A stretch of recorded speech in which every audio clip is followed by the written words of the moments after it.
أعوذ بالله من الشيطان الرجيم بسم الله الرحمن الرحيم اللهم ارزقنا حفظ المرسلين وإلهام الأنبياء وفهم الأولياء بكرمك يا أكرم الأكرمين وبرحمتك يا أرحم الراحمين اللهم بحب ذاتك تحصنا يا الله لا إله إلا الله سيدنا محمد رسول الله حقا وصدقا رضي الله تعالى عنا وعنكم عن كافة المؤمنين أعوذ بالله من الشيطان الرجيم بسم الله الرحمن الرحيم ربي يسر ولا تعسر ربي يتمم بالخير لا حول ولا قوة إلا بالله العلي العظيم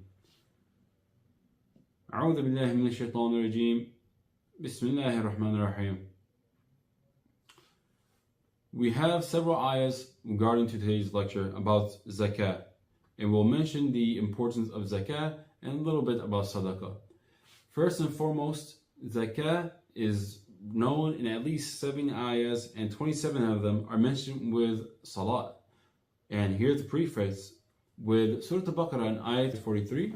استعيذ بالله بسم الله الرحمن الرحيم وأقيموا الصلاة وآتوا الزكاة واركعوا مع الراكعين. Establish the proper salah, pay the zakah, and bow down with those who bow down.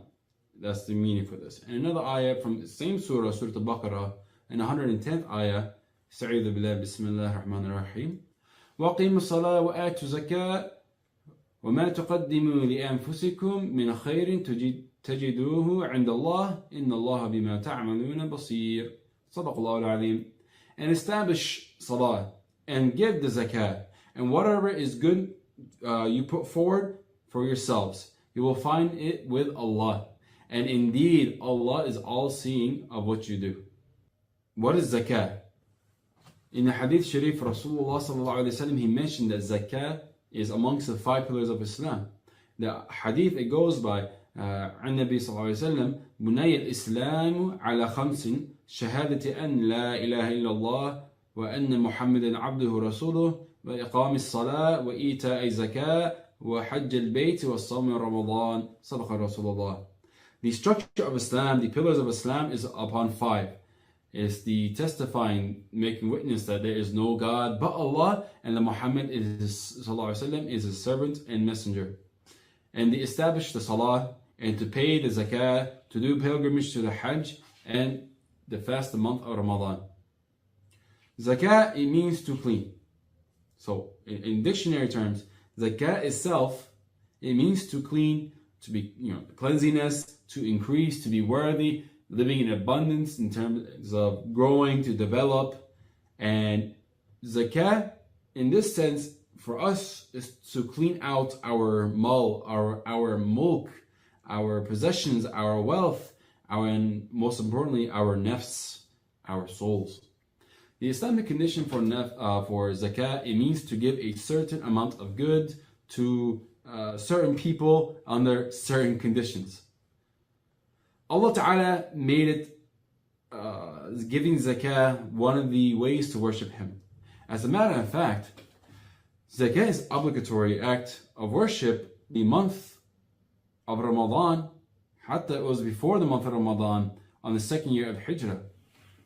Giving zakah, to pay alms, to give something meaning. So what does it mean by giving zakah, giving alms in this sense? It's like giving something needy, as money or food, freely, on your own will, to the poor, to help the poor. It's an ibadah that we must perform, and it is obligatory upon us, and mentioned in many hadith, in many ayats in the Quran Kareem. The thing about zakah is that it is a financial worship that is called zakah because the wealth given by zakah is cleansed, it is increased. Yes, the wealth you are giving is increased to you as well, and it is a means of reward for the akhirah, for the hereafter. Therefore, zakah is a cleansing act of worship. See, giving zakah is an ibadah built for those who have any type of possessions, money, even successful or not.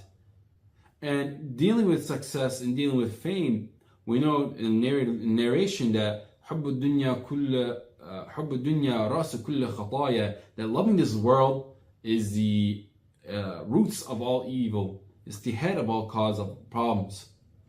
So to love for this dunya, the worldly desire, and This includes money, fame, wealth, status, power. These traits, while they might have some khair, for a Muslim who is not kept in check, these traits will be an harm for him. These are bad characteristics of a Muslim. A Muslim needs to be pious, needs to be humble, needs to be, even in a high status, keep his head down. So zakat is a successful way for those Muslims who achieve the success in this dunya bi'idhnillah to humble themselves. This zakat is a financial worship that allows that person to be humbled, for that person to be clean. As we know, the worship of zakah is a financial worship, and it is the most important of all the financial worship. We have zakah, and amongst the other ibadahs, we have sadaqah, we have fitr, we have any other means to give, bayt al-mal. But the reason why we're focusing on zakah, especially in this lecture, is because zakah is mentioned in multiple places in the Quran Kareem. It is obligatory upon us. It is fard upon us. Allah Ta'ala gave the command for us to give zakah. Whereas sadaqah and fitr, these ibadahs are brought by some ayahs from the Quran Kareem, not as a direct command, but more of a command by Rasulullah Sallallahu Alaihi Wasallam as a means of sunnah, as a means of nafilah, for us to get the extra good deeds, to help clean ourselves, to help give to others. Zakat runs on the principle that it falls under those who are accountable, those who are mukallafeen. Those who are mukallafeen, meaning the accountable, the ones who have to do the ibadah, they will be questioned in akhirah. And for af'al mukallafeen, for the actions of those who are being accounted for in Islam, there is 3 conditions that they have to meet. The first condition is that they must be a Muslim, a free Muslim. The second, they must be of sound mind.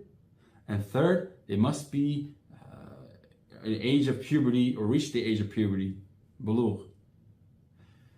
Zakat in this sense has an extra condition. Like I mentioned before early on, zakat is a special case because it includes an extra rule that the Muslim who fulfills these first 3 conditions, they must own for a year a certain amount of wealth that's equal to more or the minimum amount of the liable that they have to pay for zakah, which is called nisab.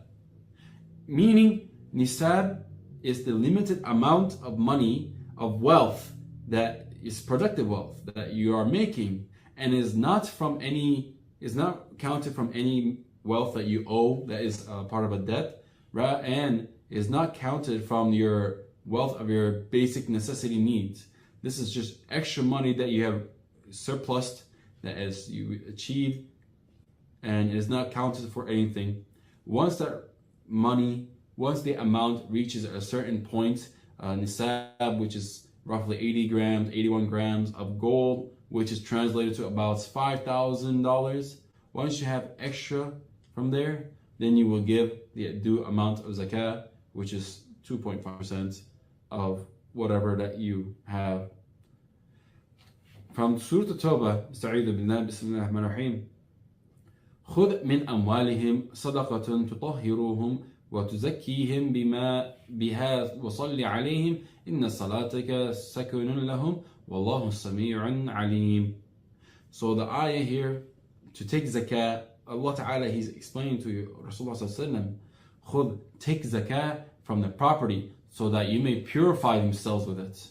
And pray for them, صَلِّ عَلَيْهِمْ, for your salah is a mercy and peace upon them. It's a peace and mercy for them. And Allah is the one who is all hearing and all knowing. In other words, to get another understanding, Allah Ta'ala, He's saying that you will cause them to be cleansed from the state of sin, to increase their goodness, and to raise them in a level of sincere people with ikhlas. Sadaqah comes in with zakah at the same time. You see, zakah is a ibadah that is obligatory upon us, that is fard upon us, while sadaqah could be a sunnah, nafilah. From the ayah Jaleel, Sa'id billah, Bismillah ar-Rahman ar-Rahim, مثل الذين ينفقون أموالهم في سبيل الله كمثل الحب أنبتت سبع سنابل في كل سنبلة 100 حبة والله يضاعف لمن يشاء والله واسع عليم. The situation of those who spend their wealth in the way of Allah Ta'ala is like the situation of a grain that has 7 ears of corn that have grown, and in each ear there are 100 grains. Allah Ta'ala multiplies more for whom He wills, and because Allah, He is mercy, His mercy is all wide, and He knows everything. So those giving in the path, those who are fulfilling the roles of giving sadaqah, of giving zakah, Allah Ta'ala has multiplied. He promised that He will multiply for more than they that will give. So His mercy is so great. Allah's mercy is so great that He took the suspicious thought, He took that doubt in our heart. Yeah, if I were to give this money, I'll be $100 short. If I were to give sadaqah on Jum'ah, $20 sadaqah, I'll be out of $20. But Allah Ta'ala states that Wallahu yudha'ifu liman yasha. Allah, He will increase more for those who He wills. So whoever gives out of the sincerity of his heart, Allah will increase whatever they have given. Sadaqah and zakah and also is such a great ni'mah because it humbles a person, it humbles a Muslim by cleaning their nafs, cleaning their property, cleaning their souls. At the same time, it removes stinginess, bakhil, like any types of not sharing. See, sadaqah and zakah is an ibadah that is spread within the community, that it shares with the community, that the one who is given is having a chance to influence the one who received for the sake of Allah Ta'ala, and for that person to receive, for them to increase themselves in the path of Allah Ta'ala. You see, Allah Ta'ala says that in Sa'id billah, Bismillah ar-Rahman ar-Rahim, الذين ينفقون أموالهم بالليل والنهار سرا وعلانية فلهم أجرهم عند ربهم ولا خوف عليهم ولا هم يحزنون. So Allah says in this verse that those who spend their wealth secretly and openly in the day or in the night, they will have their reward with their Rabb, and there is no fear for them, nor will they grieve.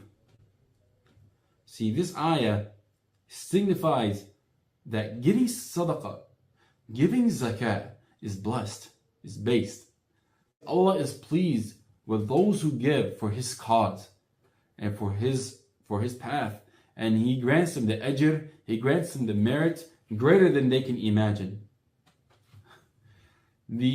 Another way to understand this ayah is that those who spend their wealth day and night for the sake of Allah, secretly and openly, that is, meaning anytime, any place, in any way that they are spending for the sake of Allah Ta'ala, they will receive great rewards that can be only obtained in the sight of Allah Ta'ala. And for those who spend in the way of Allah, there is no fear and there is no sadness at all. They receive what they will give in this world and in the hereafter. Allah promised this right here. Side note, Allah promised that those who give, don't fear, don't be worried about what you have give, because Allah will reward you in this dunya and in the akhirah. Subhanallah. And continuing from the ayah, just as these who give don't grieve for what they have done in the dunya, they will stay away from all kinds of sadness, and they will find the happiness. They will be happy in this dunya, and they will find the happiness in the hereafter, inshallah. So in this verse that I'm explaining, the reason for this verse that was revealed to us, there was two narrations about this. The first one is Hazrat Abu Bakr, who has given sadaqah. He has given 10,000 of his 40,000 dinars at night, 10 more thousand during the day, 10,000 secretly, and 10,000 openly. And another reason why this ayah was revealed is because while Hazrat Ali, he didn't own as much, he wasn't as successful or as wealthy as Hazrat Abu Bakr, he only had 4 dirhams to his name. So what he would do is he would give these 4 dirhams of silver, one as charity, in the night, charity during the day, charity while doing it secretly, and then other openly, meaning in front of others. When Nabi sallallahu alaihi wasallam, he asked, Ya Ali, yani, why have you done this? Why have you given sadaqah this way? Hazrat Ali replied with saying that I want to be in the favor of my Rabb. I want to fulfill the promise of my Rabb. And for that, the Rasulullah sallallahu alaihi wasallam, he said, لَكَ ذَلِكَ, that this is yours. Meaning that the reward of the ayah, those who the ayah speaks about, that is promised for, that is you, that is for you.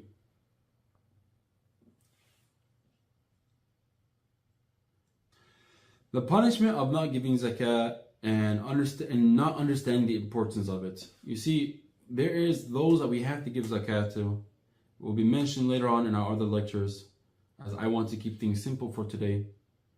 But I will give you one thing. I will let you know one thing. That those who have given in the path of zakah, there are those who can receive these. Brothers and sisters, one of the persons who can receive zakah, can receive sadaqah, are those who are in fi sabilillah. And we in our madrasas, we have students who are striving in the path of Allah Ta'ala. That they are in fi sabilillah, that they are struggling in the sake of Islam. To give your sadaqah, to give your zakat to them is a great mean, it is a great way for them to increase their ibadah and for you to benefit from their ibadah. From narration from Nabi sallallahu alaihi wasallam, من خرج في طلب العلم كان في سبيل الله حتى يرجع. Whoever leaves their home to learn ilm, that person is on the path of Allah Ta'ala until they return. The beauty of this hadith is that it mentions our students, those who are listening to this very lecture, those who may be your children, those who might be you.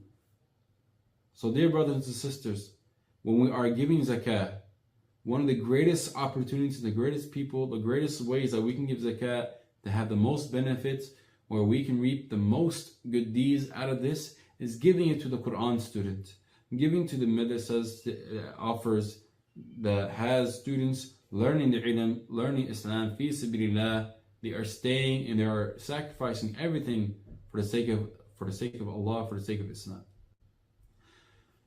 But the punishment of not giving zakah, you see, عن أبي هريرة رضي الله عنه قال رسول الله صلى الله عليه وسلم من أتاه الله مالا فلم يودي زكاته مثل له يوم القيامة شجاعا أقرع له زبيبتان يطوقته يوم القيامة ثم يأخذ باللهزمية يعني شدقي ثم يقول أنا مالك أنا كنزك.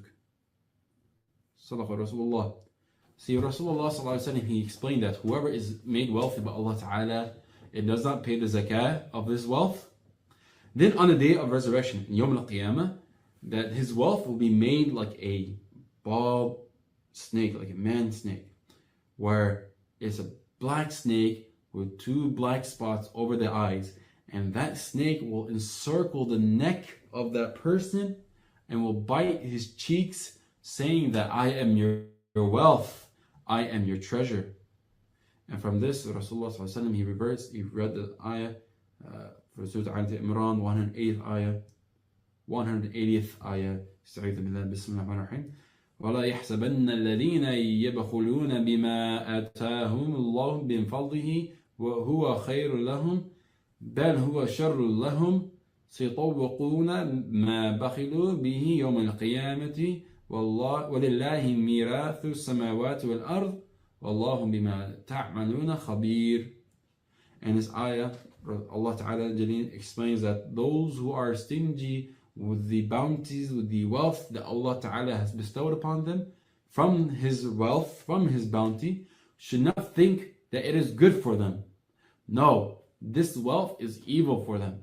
Whatever they are stingy about will hang around their necks on the day of Qiyamah, on the day of resurrection. the inheritance of the heaven and the earth, everything within heaven and the earth belongs to Allah Ta'ala. And Allah is aware of what you do. Tying back to the beginning of my lecture, we must not be selfish in this path. We must not be selfish as a mu'min. Allah prescribed for us zakah as a way for us to heal ourselves from this stinginess. So for those who has been blessed by Allah Ta'ala, remember, this treasure, this wealth that you have achieved by Allah Ta'ala is not ultimately good for you. If you don't pay the zakah for this, if you don't give for the path of Allah Ta'ala, that this wealth that you will achieve will bite you on your cheek and hang around your neck in Yawm al-Qiyamah. And we don't know what will be for your punishment in Jahannam. May Allah Ta'ala forbid us from this ignorance. May Allah Ta'ala remove any kind of sifat or characteristics that has this stinginess, cleanliness in our heart. May Allah Ta'ala allow us to donate for His sake, for His cause, في سبيل الله. سبحان ربك رب العزة عما يصفون والسلام على المرسلين والحمد لله رب العالمين.